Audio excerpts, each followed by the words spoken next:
Everything you knew about weakness is wrong. Have you ever wondered why you feel weak?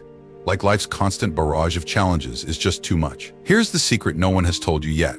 Your so-called weakness is a lie. It's not what you think it is. And in today's video, we're diving deep into the ancient wisdom that will flip your understanding of strength and weakness on its head. By the end of this, you'll see why the Stoics believe that embracing your true power starts with shedding the false belief that you're weak. Trust me, you're stronger than you think. Let's get started. Part 1, the false belief of weakness. All right, let's cut straight to the chase. So many of us walk around with this nagging voice in our heads, whispering, I'm weak. I'm not good enough. I'll never make it. Sound familiar? Yeah, I thought so. This negative self-talk is like a broken record that plays on repeat, draining your energy and holding you back. But guess what? It's all smoke and mirrors. You see, the ancient Stoics, Epictetus, Seneca, Marcus Aurelius, these guys understood something profound about human nature. They knew that what we often label as weakness is actually a form of sensitivity. Now, before you roll your eyes, hear me out. Sensitivity isn't a flaw, it's a superpower. It's what allows us to experience the world in vivid color, to feel deeply, to empathize with others. The problem isn't the sensitivity itself, but how we let it control us. When you let low self-esteem turn your sensitivity into a weakness, you're giving away your power. It's like putting on a pair of glasses that distorts everything you see, making the world look darker and more hostile than it really is. But here's the kicker, you can take those glasses off. And when you do, everything changes. Let me ask you this, have you ever looked at someone you admire and thought, wow, they're so strong, they never let anything get to them? Well, here's the thing, those people you admire, they've felt the same doubts and fears you're feeling. The difference is they've learned to stop seeing their sensitivity as a weakness and start seeing it as a strength. Let's take Epictetus, for example. He was born into slavery, talk about a tough start, right? But instead of letting his circumstances define him, he redefined them. He realized that while he couldn't control his external circumstances, he could control his internal response to them. That's where his power came from.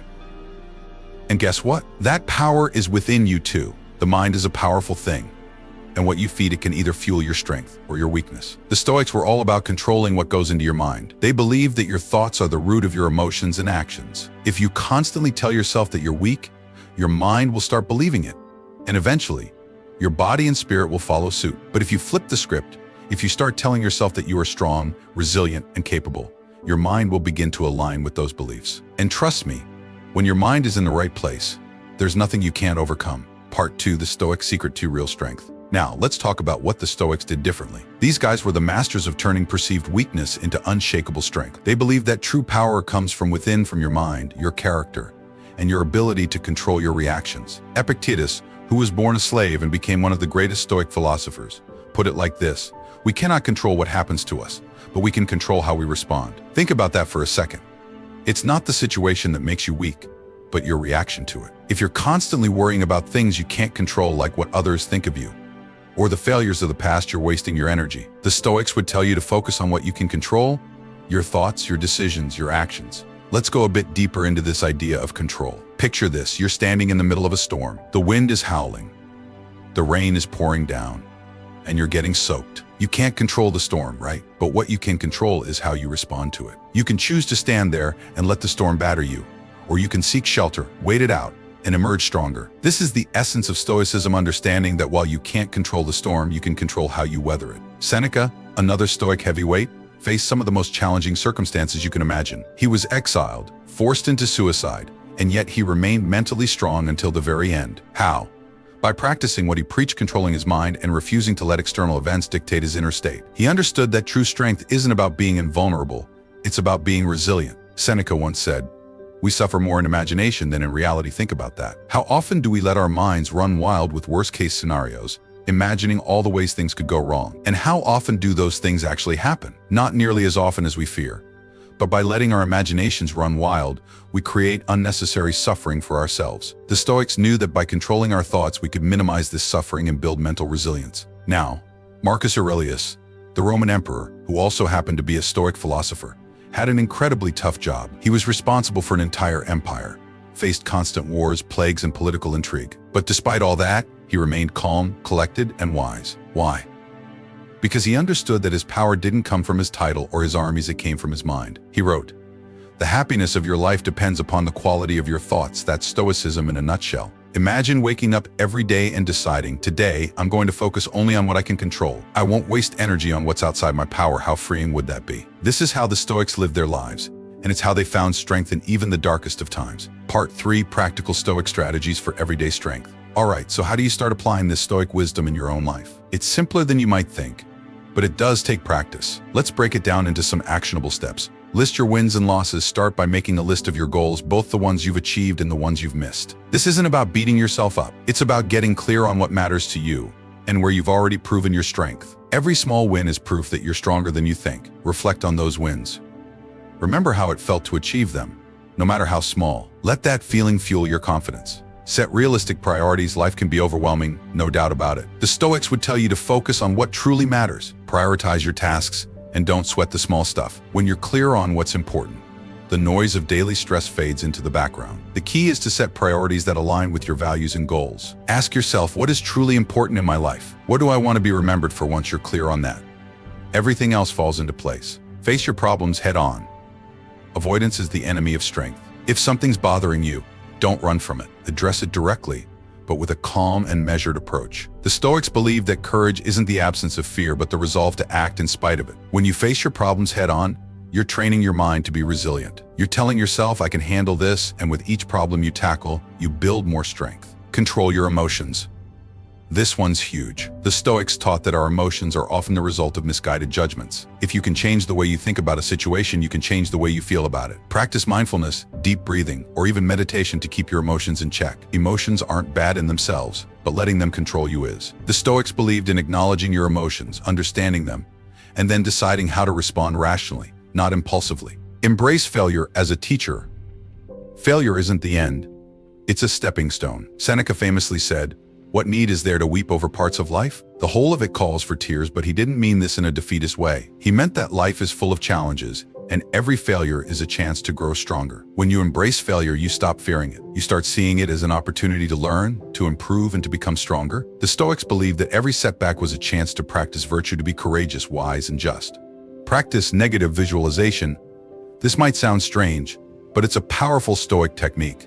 The idea is to regularly imagine the worst-case scenario. Picture what would happen if you lost everything: your job, your home, your loved ones. The point isn't to make you miserable, but to help you appreciate what you have and prepare mentally for adversity. When you've mentally rehearsed the worst, you're better equipped to handle whatever life throws at you. It's like training for a marathon. You don't just show up on race day, you prepare for it. Daily reflection. At the end of each day, take a few minutes to reflect on what happened. What went well? What didn't? How did you respond to challenges? This isn't about beating yourself up, it's about learning and growing. The Stoics were big on self-reflection. Marcus Aurelius did this every night, writing down his thoughts and lessons learned. This daily practice will help you stay on track and continue building your inner strength. Part 4, The Power of Gratitude. Now, I know this might sound a little out there, but stick with me. Gratitude is a game changer. Marcus Aurelius, one of the greatest Stoic philosophers and Roman emperors, practiced gratitude every single day. He believed that being thankful for what you have shifts your focus away from what you lack, making you stronger in the process. Let's dive a bit deeper into this. When you focus on what you're grateful for, you're rewiring your brain. You're training it to look for the positive rather than dwelling on the negative. And when you do this consistently, you build resilience. Because no matter what happens, you can always find something to be grateful for, something that gives you strength. Here's a quick exercise. Every morning, before you do anything else, write down 3 things you're grateful for. They don't have to be big things, just small moments or achievements. This practice rewires your brain, helping you see the positive aspects of life and reducing the power that negative thoughts have over you. But don't just stop there. Throughout your day, whenever you feel stressed or overwhelmed, pause and take a deep breath. Then, think of something you're grateful for in that moment. It could be as simple as the air you're breathing, the roof over your head, or the fact that you're alive. This practice can quickly shift your mindset from one of stress to one of strength. And there's science to back this up. Studies have shown that practicing gratitude regularly can improve your mental health, reduce stress, and even increase your resilience. The Stoics knew this thousands of years ago, and now modern science is catching up. Marcus Aurelius once wrote, "When you arise in the morning, think of what a privilege it is to be alive, to think, to enjoy, to love." This simple practice of gratitude can transform your life. It's not just about feeling good, it's about building the mental strength to face whatever life throws at you. Part 5, Redefining Strength. So, here's the truth: being sensitive, being vulnerable, even feeling weak at times, it doesn't make you weak. It makes you human. And being human means you have the capacity for incredible strength. The Stoics didn't shy away from their emotions, they mastered them. They understood that real strength isn't about never falling down, it's about always getting back up. If you can start seeing your sensitivity as a strength, as a gateway to deeper understanding and connection, you're already on the path to true Stoic strength. You're not weak.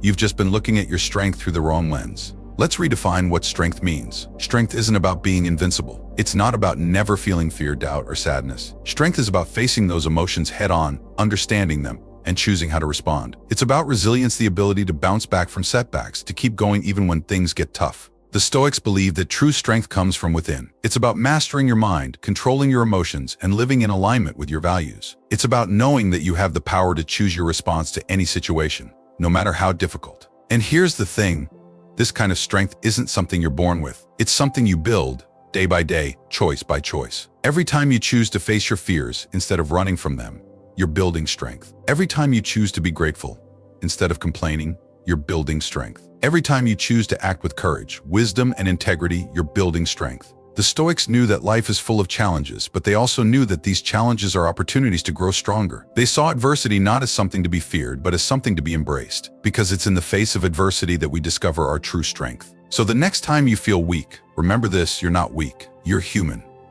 And being human means you have the capacity for incredible strength. You just need to tap into it. And the more you practice, the stronger you'll become. Now, it's your turn. What do you think? Do you agree with the Stoics? Or do you have your own take on what true strength really means? Drop your thoughts in the comments. I'm reading every single one. And hey, if this video resonated with you, make sure to hit that like button, subscribe, and ring the notification bell so you don't miss out on more wisdom-packed videos like this one. Let's keep this conversation going, and remember, you're stronger than you know. Until next time, stop letting that false belief of weakness control your life. Embrace your inner Stoic, and you'll find that the strength you've been searching for has been inside you all along.